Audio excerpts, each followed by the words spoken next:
মই শিক্ষক সমাজক বা আমাৰ শিক্ষা ব্যৱস্থাত কৈছো যে মেডিকেল প্ৰফেশনত যেনেকে CME প্ৰত্যেক ডক্টৰৰ কাৰণে এটা নিয়মিত প্ৰেক্টিস আমাৰো শিক্ষা বিভাগত CTE কন্টিনিউয়াস টিচাৰ এডুকেশ্যন আমি এটো এটা নিৰবিচ্ছিন্ন প্ৰক্ৰিয়া হ'ব আৰু আপোনালোক সকলোৱে তাৰ অংশীদাৰ হ'ব আমি খুব ভাগ্যবান নিজকে আমি খুব ভাগ্যবান বুলি বিবেচনা কৰিব লাগে শিক্ষকসকলেও নিজকে খুব ভাগ্যবান বুলি বিবেচনা কৰিব লাগে কাৰণ আমি ইণ্ডিয়াৰ এডুকেশ্যন ব্যৱস্থাত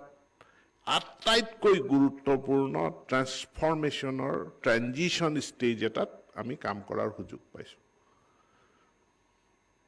ন্যাশনাল এডুকেশ্যন পলিসি 2020 প্ৰয়োগ কৰাৰ সময়খিনিত আমি কাম কৰাৰ সুযোগ পাইছো যেহেতু এটো এটা নিউ ন্যাশনাল এডুকেশ্যন পলিসি আহিছে তো ইয়াত বিভিন্ন পদ্ধতিৰ কথা বিভিন্ন কাৰিকুলামৰ কথা সিলেবাসৰ কথা এই গুটেই কথাবিলাক আহি থাকিব আৰু তাৰ কাৰণে প্ৰশিক্ষণ আমাক প্ৰয়োজন হ'ব মই শিক্ষক সমাজক বা আমাৰ শিক্ষা ব্যৱস্থাত কৈছো যে মেডিকেল প্ৰফেশনত যেনেকে CME প্ৰত্যেক ডক্টৰৰ কাৰণে এটা নিয়মিত প্ৰেক্টিস আমাৰো শিক্ষা বিভাগত CTE কন্টিনিউয়াস টিচাৰ এডুকেশ্যন আমি এটো এটা নিৰবিচ্ছিন্ন প্ৰক্ৰিয়া হ'ব আৰু আপোনালোক সকলোৱে তাৰ অংশীদাৰ হ'ব আৰু এই প্ৰক্ৰিয়াৰ জৰিয়তে আমি আপোনালোকে আমি প্ৰত্যেককে যেটো বৌদ্ধিক এক্সাৰসাইজ কৰিব লাগে সেই বৌদ্ধিক এক্সাৰসাইজটো কৰি আৰু শাৰীৰিক এক্সাৰসাইজ আৰু এই বৌদ্ধিক এক্সাৰসাইজ বা যেটো মানসিক ব্যায়াম এই দুটাই আমাক 80 বছৰলৈ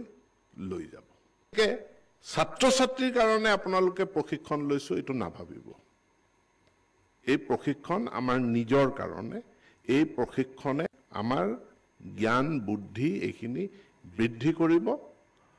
আৰু আপোনালোকে যেতিয়া গৈ নিজৰ জিলাত বাকি শিক্ষকসকলকো কথাখিনি শিকাব কথাখিনি শিকোৱাৰ লগে লগে